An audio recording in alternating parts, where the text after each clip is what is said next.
नमस्कार, आप सबका मेरे यूट्यूब चैनल एग्ज़ाम तक में स्वागत है। आज मैं आपके लिए हिमाचल प्रदेश की वीकली करंट अफेयर की वीडियो को लेके आया हूँ। हिमाचल प्रदेश में हमारे पास जितने भी एग्ज़ाम होते हैं, HAS, allied service, PGT, TGT, TET, patwari, police, जितने भी एग्ज़ाम हिमाचल प्रदेश में होते हैं और उसमें जो हिमाचल प्रदेश करंट अफेयर के क्वेश्चन पूछे जाते हैं, तो वो गिरिराज पत्रिका से पूछे जाते हैं। और गिरिराज पत्रिका एक साप्ताहिक पत्रिका है, इसलिए मैं आपके लिए वीकली करंट अफेयर की वीडियो को लेके आता हूं और इससे जितने भी जो क्वेश्चन बन सकते हैं वो सारे के सारे मैं कवर करने की कोशिश करता हूं। यदि किसी को मेरे क्वेश्चन में किसी प्रकार का कोई डाउट हो तो मेरी इंस्टाग्राम आईडी एग्ज़ाम तक 9 या टेलीग्राम चैनल एग्ज़ाम तक 9 में आप मुझसे पूछ सकते हैं। तो चलिए आज की वीडियो शुरू करते हैं। हमारा पहला प्रश्न है, हाल ही में सी वाई स्टेशन का शुभारंभ किसने किया? तो ये इम्पोर्टेंट क्वेश्चन है। हिमाचल प्रदेश में सी वाई स्टेशन का शुभारंभ किया गया है, तो इसका शुभारंभ किसने किया है? ए शिव प्रताप शुक्ला, बी ठाकुर सुखविंदर सिंह सुक्खू, सी मुकेश अग्निहोत्री, डी प्रबोध सक्सेना। तो इसका सही आंसर होगा हमारे पास ऑप्शन बी, ठाकुर सुखविंदर सिंह सुक्खू। हिमाचल प्रदेश के मुख्यमंत्री ठाकुर सुखविंदर सिंह सुक्खू है, जिन्होंने सी वाई स्टेशन का शुभारंभ किया है। तो ये इम्पोर्टेंट क्वेश्चन है। और सुखविंदर सिंह सुक्खू ने हिमाचल प्रदेश पुलिस के जो हिमाचल प्रदेश पुलिस है उसके लिए साइबर विंग है, साइबर विंग के लिए सी वाई स्टेशन का शुभारंभ किया है। तो ये इम्पोर्टेंट क्वेश्चन है। यहाँ से क्वेश्चन पूछा जा सकता है कि सी वाई स्टेशन जो है उसका संबंध किससे है? तो उसका संबंध हिमाचल प्रदेश पुलिस से है। और हिमाचल प्रदेश पुलिस की किस विंग से है? तो ये हमारे पास साइबर विंग से इसका संबंध है। तो ये क्वेश्चन हमारे पास जो अभी पुलिस का एग्जाम होने वाला है उसमें ये हिमाचल प्रदेश करंट अफेयर के रूप में पूछा जा सकता है। और हिमाचल प्रदेश के साइबर अपराधों से जुड़ी हुई शिकायतों के लिए हमारे पास टोल फ्री नंबर भी दिया गया है। तो वो टोल फ्री नंबर क्या है? 1930। क्या नंबर है? तो हिमाचल प्रदेश में जो साइबर अपराधों से जुड़ी शिकायतें हैं, तो उनको आप अब किस में आप अपनी शिकायत दर्ज करवा सकते हैं, तो उसके लिए हिमाचल सरकार के द्वारा टोल फ्री नंबर जारी किया गया है। तो वो कौन सा टोल फ्री नंबर है? 1930। तो ये इम्पोर्टेंट क्वेश्चन है कि हाल ही में सी वाई स्टेशन का शुभारंभ किसने किया? तो उसका आंसर हो जाएगा ठाकुर सुखविंदर सिंह सुक्खू ने किया है। और सी वाई स्टेशन का संबंध किससे है? तो इसका संबंध हिमाचल प्रदेश पुलिस से है। और हिमाचल प्रदेश पुलिस की कौन सी ब्रांच से है? साइबर विंग से है। और इसके लिए इन्होंने एक साइबर अपराधों से जुड़ी हुई शिकायतों के लिए एक टोल फ्री नंबर जारी किया है। तो वो क्या नंबर है? 1930 हमारे पास टोल फ्री नंबर है साइबर अपराधों से जुड़ी हुई शिकायतों के लिए। हमारा अगला क्वेश्चन है, हिमाचल प्रदेश में कितनी बाल विज्ञान कांग्रेस 2024 का आयोजन किया गया है? हिमाचल प्रदेश में बाल विज्ञान कांग्रेस 2024 का आयोजन किया गया है। तो वो ये कितनवें नंबर की बाल विज्ञान कांग्रेस का आयोजन किया गया है? ए 30वीं, बी 31वीं, सी 32वीं, डी 33वीं। तो इसका सही आंसर होगा हमारे पास ऑप्शन सी 32वीं। हिमाचल प्रदेश में 32वीं बाल विज्ञान कांग्रेस 2024 का आयोजन किया गया है। और 32वीं बाल विज्ञान का कांग्रेस का आयोजन प्रदेश विज्ञान प्रौद्योगिकी और पर्यावरण परिषद द्वारा और शिक्षा विभाग द्वारा किया गया है। किसके द्वारा किया गया है? तो ये हमारे पास हिमाचल प्रदेश विज्ञान प्रौद्योगिकी और पर्यावरण परिषद और शिक्षा विभाग और समग्र शिक्षा हिमाचल प्रदेश के सहयोग से इसका आयोजन किया जा रहा है। तो ये भी इम्पोर्टेंट क्वेश्चन है कि हिमाचल प्रदेश में जो बाल विज्ञान कांग्रेस 2024 का आयोजन किया गया है, तो ये कितने नंबर की है? तो ये हमारे पास 32वें नंबर की है। हमारा अगला क्वेश्चन है, हांगकांग में आयोजित एशियाई स्तर की 10,000 मीटर दौड़ में स्वर्ण पदक विजेता खिलाड़ी सीमा हिमाचल प्रदेश के किस जिले से संबंधित है? तो ये इम्पोर्टेंट क्वेश्चन है कि एशियाई खेलों में हमारे पास जो सीमा है उन्होंने गोल्ड मेडल जीता है। किस में जीता है? 10,000 मीटर की दौड़ है उसमें उन्होंने गोल्ड मेडल जीता है। तो उनका संबंध हिमाचल प्रदेश की के किस जिले से है? ए मंडी, बी बिलासपुर, सी शिमला, डी चंबा। तो इसका सही आंसर होगा हमारे पास ऑप्शन डी, चंबा। जो सीमा है, सीमा का संबंध हिमाचल प्रदेश के किस जिले से है? तो ये चंबा जिले से है। ये मोस्ट इम्पॉर्टेंट क्वेश्चन है, ये हमारे एग्जाम में पूछा जा सकता है कि हांगकांग में आयोजित एशियाई स्तर की 10,000 मीटर दौड़ में स्वर्ण पदक विजेता खिलाड़ी सीमा का संबंध हिमाचल प्रदेश के चंबा जिले से है। तो ये मोस्ट इम्पॉर्टेंट क्वेश्चन है। इस तरह के जो क्वेश्चंस हैं ये आपको अपने एग्जाम में देखने को मिल जाएंगे, चाहे आपके पास अभी पुलिस का एग्जाम होने वाला है या जो आपके पास HP टेट का एग्जाम होने वाला है, वहां पर आपके पास इस तरह के क्वेश्चन पूछे जाएंगे। हमारा अगला क्वेश्चन है, हाल ही में किस राज्य में विवाह के समय महिलाओं की आयु 18 से बढ़ाकर 21 वर्ष किए जाने का विधेयक पारित किया गया है? तो मैं आपको बता दूं कि पूरे भारत में जो महिलाओं की जो शादी की उम्र है वो कितनी कर दी गई है, वो 18 से बढ़ाकर 21 वर्ष की गई है। लेकिन यहाँ पर पूछा गया है कि वो कौन सा राज्य है जिन्होंने 18 से बढ़ाकर 21 वर्ष महिलाओं की शादी किए जाने पर विधेयक पारित किया है।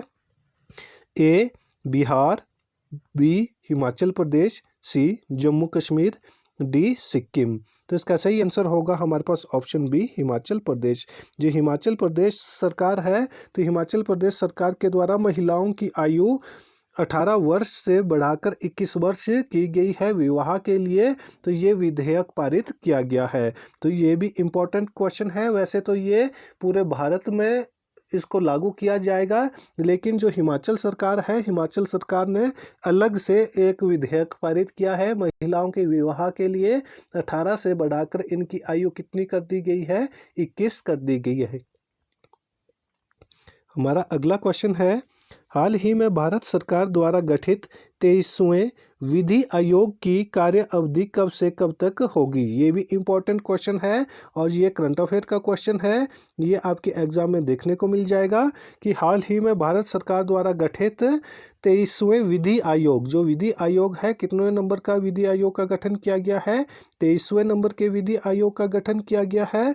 तो उसकी कार्य अवधि कब से कब तक होगी? ए 2024 से 2027, बी 2024 से 2028, सी 2024 से 2029, डी 2024 से 2030। तो इसका सही आंसर होगा ऑप्शन ए, 2024 से 2027। जो भारत सरकार है, भारत सरकार के द्वारा 23वें विधि आयोग का गठन किया गया है। तो उसकी जो कार्य अवधि है वो कब से कब तक होगी? तो वो 2024 से 2027 तक रहेगी। और यदि हम इसकी पूरी डेट की बात की जाएगी तो 1 सितंबर 2024 से कब तक रहेगी? 31 अगस्त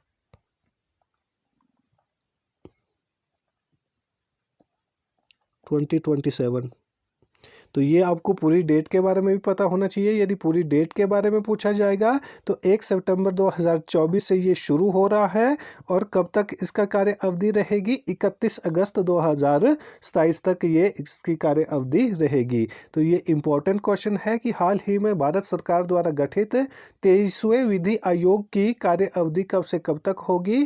तो वह 1 सितंबर 2024 से लेकर 31 अगस्त 2027 तक रहेगी।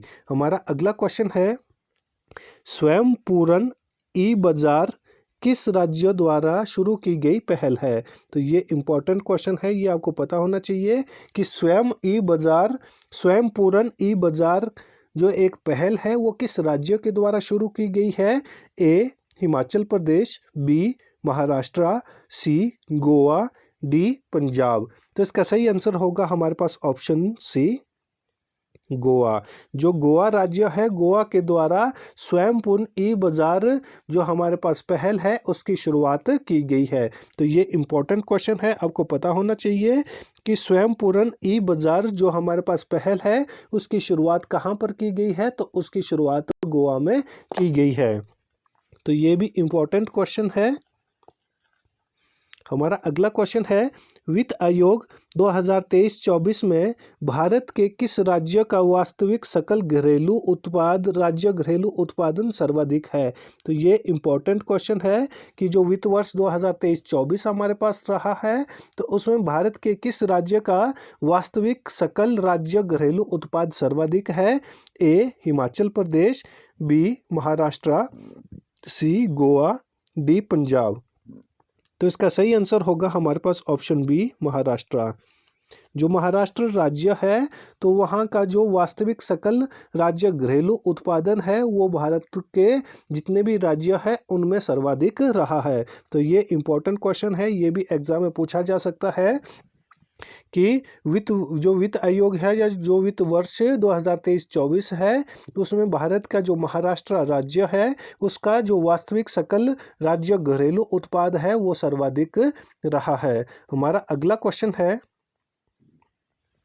दक्षिण पूर्व एशिया का कौन सा देश प्रचंड तूफान यांगी से प्रभावित हुआ है? तो ये आपको पता होना चाहिए कि जो दक्षिण पूर्व एशिया है उसका कौन सा देश प्रचंड तूफान यांगी से प्रभावित हुआ है?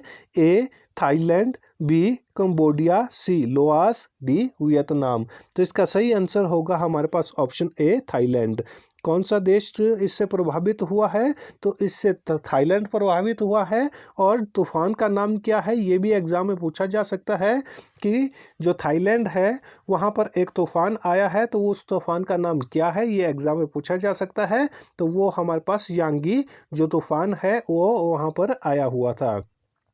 हमारा अगला क्वेश्चन है, हाल ही में नियुक्त राजस्थान के राज्यपाल का क्या नाम है? तो जो राजस्थान है, राजस्थान में नए राज्यपाल को नियुक्त किया गया है, तो उनका नाम क्या है? ए शिव प्रताप शुक्ला, बी हरिभाऊ किशन राव बागड़े, सी आरिफ मोहम्मद, डी आचार्य देवव्रत। तो इसका सही आंसर होगा हमारे पास ऑप्शन बी हरिभाऊ किशन राव बागड़े। जो हरिभाऊ किशन राव बागड़े हैं ये राजस्थान के नए राज्यपाल नियुक्त किए गए हैं। ये भी मोस्ट इम्पॉर्टेंट क्वेश्चन है, ये आपके एग्जाम में पूछा जा सकता है कि हरिभाऊ किशन राव बागड़े किस राज्य के नए राज्यपाल नियुक्त किए गए हैं? तो ये राजस्थान राज्य के नए राज्यपाल नियुक्त किए गए हैं। जबकि शिव प्रताप शुक्ला हमारे पास हिमाचल प्रदेश के राज्यपाल है, तो हिमाचल प्रदेश के राज्यपाल कौन है? शिव प्रताप शुक्ला है। जबकि आरिफ मोहम्मद कहाँ के राज्यपाल है? तो ये हमारे पास केरल के राज्यपाल है। कहाँ के? केरल के राज्यपाल है। और जो आचार्य देवव्रत है ये कहाँ के राज्यपाल है? तो ये हमारे पास गुजरात के राज्यपाल है। कहाँ के राज्यपाल है? ये गुजरात के राज्यपाल है। आचार्य देवव्रत के बारे में आपको पता होना चाहिए कि ये हिमाचल प्रदेश के राज्यपाल भी रहे हैं। तो ये हमारे पास जो हिमाचल प्रदेश के ये राज्यपाल 2016-18 के बीच में रहे हुए हैं। तो उसके बाद ये कहाँ के राज्यपाल बन गए थे? तो उसके बाद ये गुजरात के राज्यपाल बन गए हैं। तो ये भी इम्पोर्टेंट क्वेश्चन है, इन सब के बारे में आपको पता होना चाहिए कि शिव प्रताप शुक्ला कहाँ के राज्यपाल है? ये हिमाचल प्रदेश के राज्यपाल है। और हरिभाऊ किशन राव बागड़े राजस्थान के नए राज्यपाल नियुक्त किए गए हैं। आरिफ मोहम्मद केरल के राज्यपाल है और आचार्य देवव्रत हमारे पास गुजरात के राज्यपाल है। और यदि अभी भी किसी को मेरे क्वेश्चन में किसी प्रकार का कोई डाउट हो तो मेरी इंस्टाग्राम आईडी एग्जाम तक 9 या टेलीग्राम चैनल एग्जाम तक 9 में आप मुझसे पूछ सकते हैं। और यदि आपको मेरी वीडियो अच्छी लगी हो तो वीडियो को लाइक करें, कमेंट करें और ज़्यादा से ज़्यादा अपने दोस्तों के साथ वीडियो को शेयर करें। और हमारे यूट्यूब चैनल एग्जाम तक को सब्सक्राइब करना ना भूलें। धन्यवाद।